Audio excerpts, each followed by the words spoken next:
the first time, the Tigers of Rwanda are the champions of Africa. They are the 2026 Basketball Africa League champions.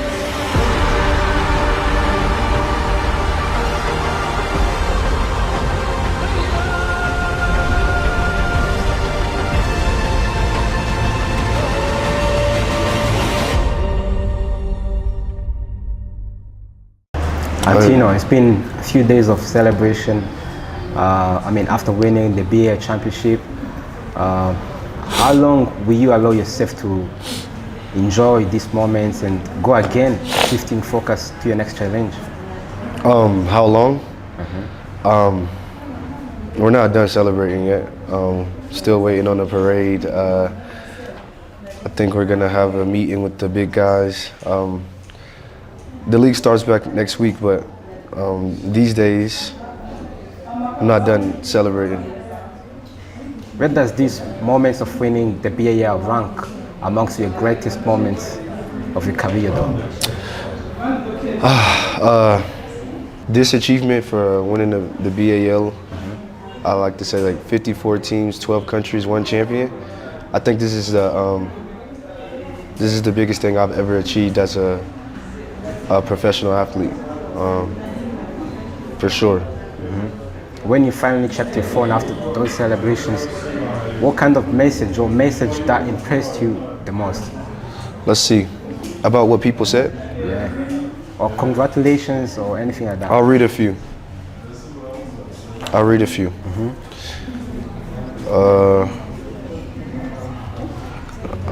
It's so many, and I appreciate everybody that reached out.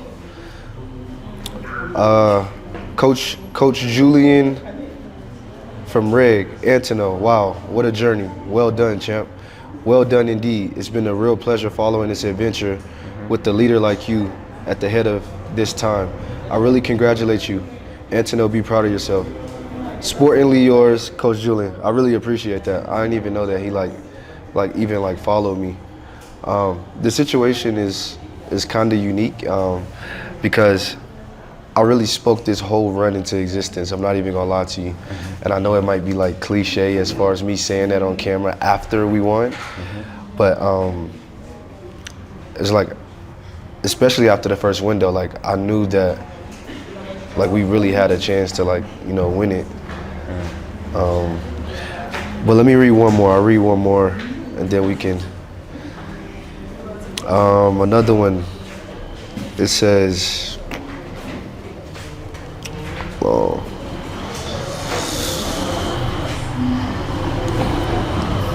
another one that says, congrats, proud of you from when we was grinding, wonder if we was gonna sign a deal to be a champion. This is from like one of my little brothers. Okay. After we talked at your crib, you did it. You a real life testimony. Proud of you. Glad to witness this. You deserve it. All earned, not given. So a lot of people, said a lot of things to me. And like I told you, a lot of people, that I'm close to, I kind of manifested this. Like you can ask Nori and a lot of Sally. Like we've talked right before we got here, and it's just like, It's a big moment. So this is the greatest thing I've ever achieved as a professional athlete, for sure. As a basketball player, for sure. Talking about this achievement, last year you missed out on the BAL All-Star with APR. I remember before this edition started, you had a post on IG story saying, do I need to go to the G League to get a BAL team or something like that? Yeah. And fast forward, long story short, you captained our Rssb Tigers to the BAL championship. That's history. How inspirational was that journey, and what does it mean to you now?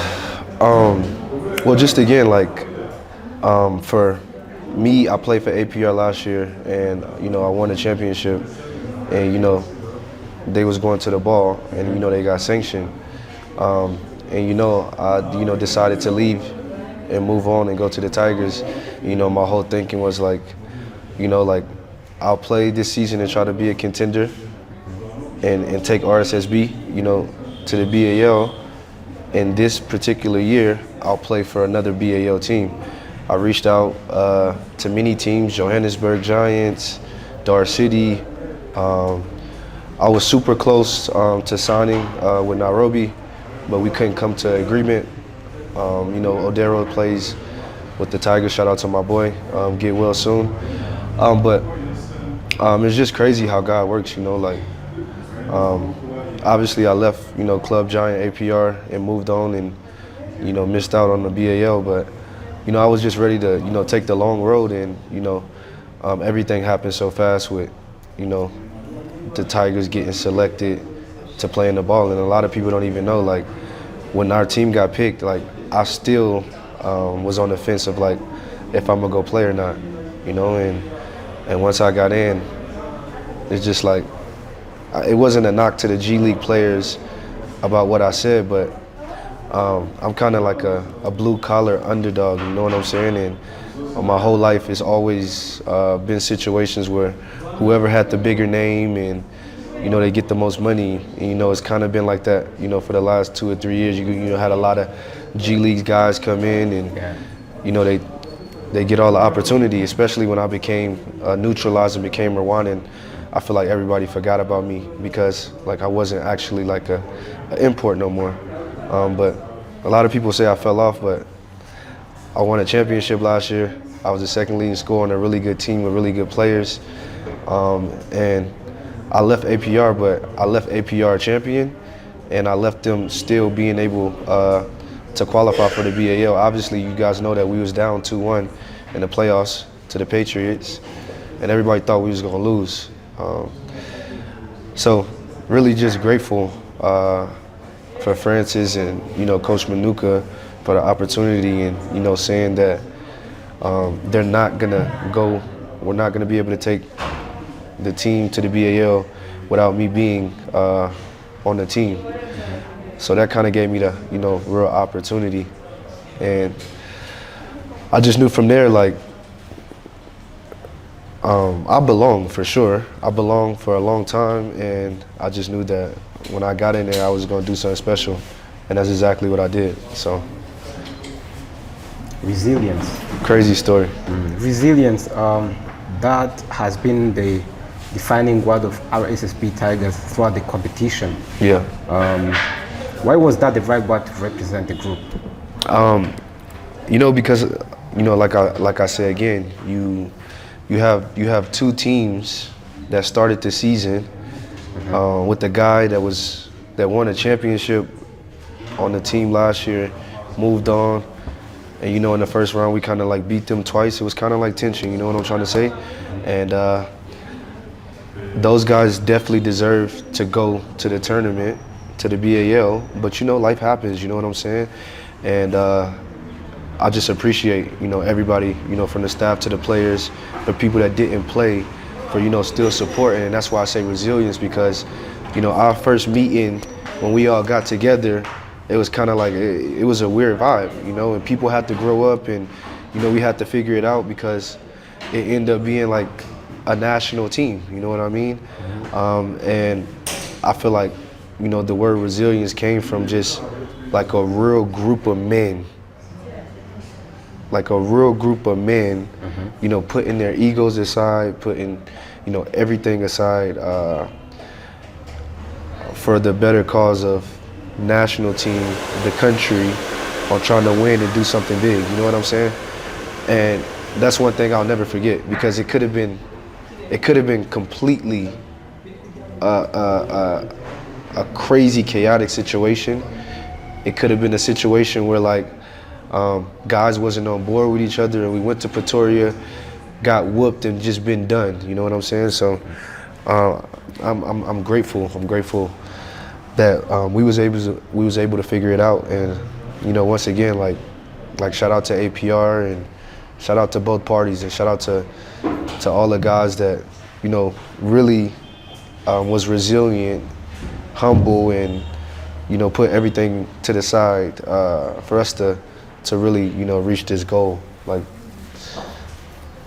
that was the hardest part. Like, you guys see the winning and stuff, but combining two like kind of rivalry teams now and putting them together on the biggest stage in Africa and having to figure it out in less than 10 days, it's a crazy run, man. It's a crazy run. Do you believe that was the biggest factor behind your title run?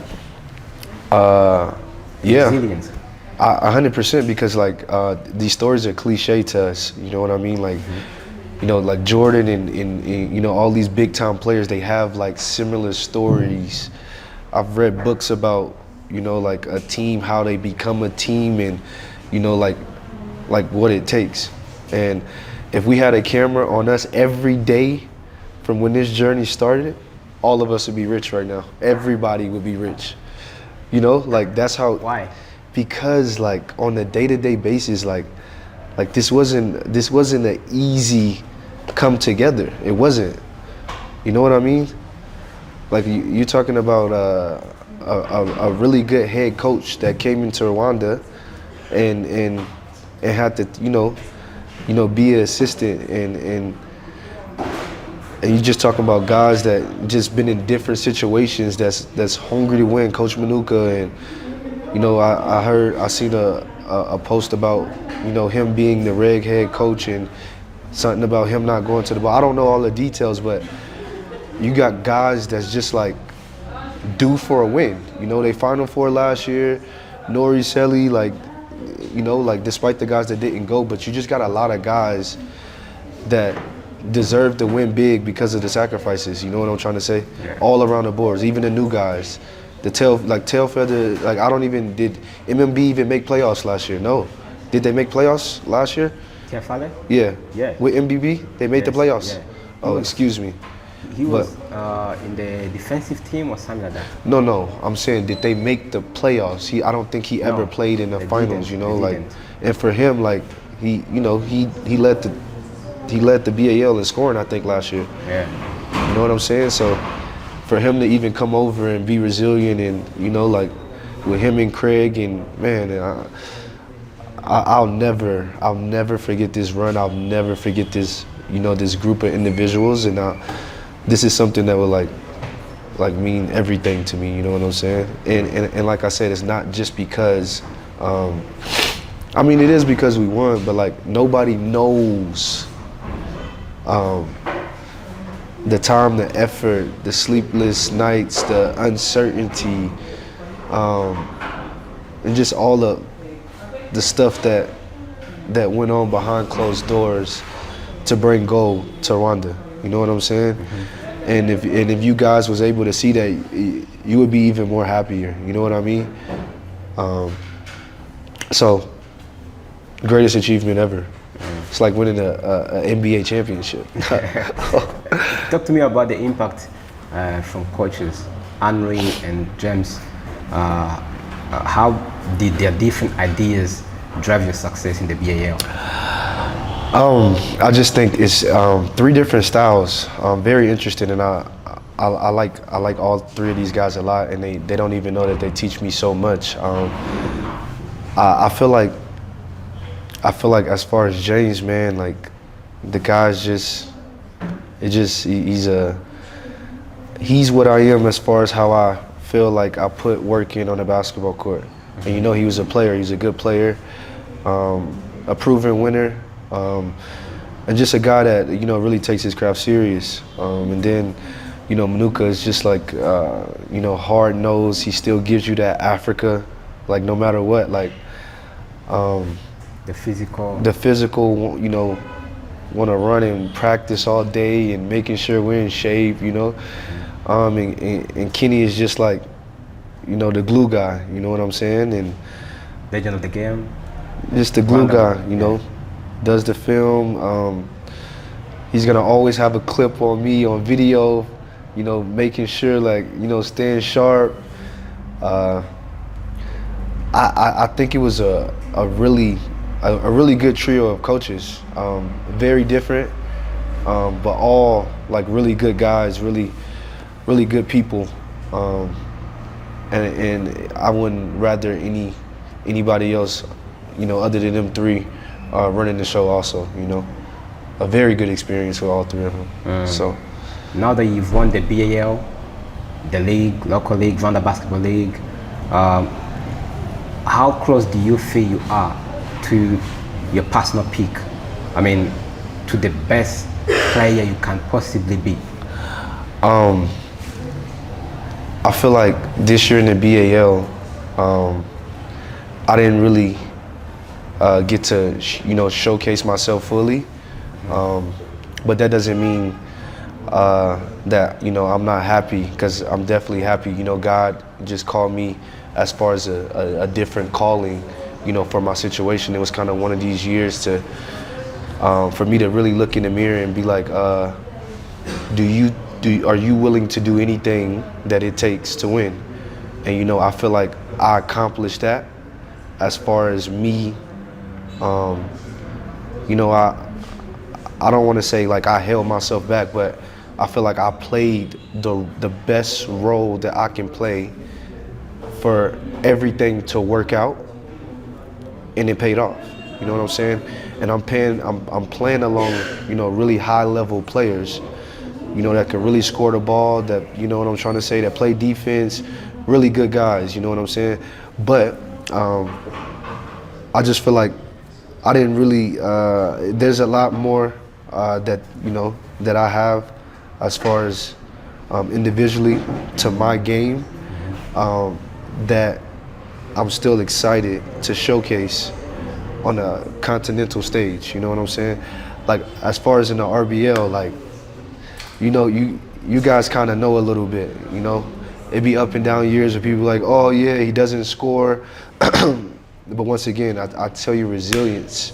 When you got a guy that scores 30 every day from the first time that he walks into the gym, you can have my shots. I can play defense. I can impact the game. I can impact winning in other ways. And that's what I'm saying. It take a community. If he can do this at a way high level than I can, and I can do other things to impact winning, I feel like if any kid watching, and I've been on a lot of good teams in college where we didn't figure it out. We only won conference championship, and I didn't go to the dance, and it's because of these things. You know what I'm saying? Like, playing your role or finding your fit into contributing into winning is a true sign of resilience and being a champion.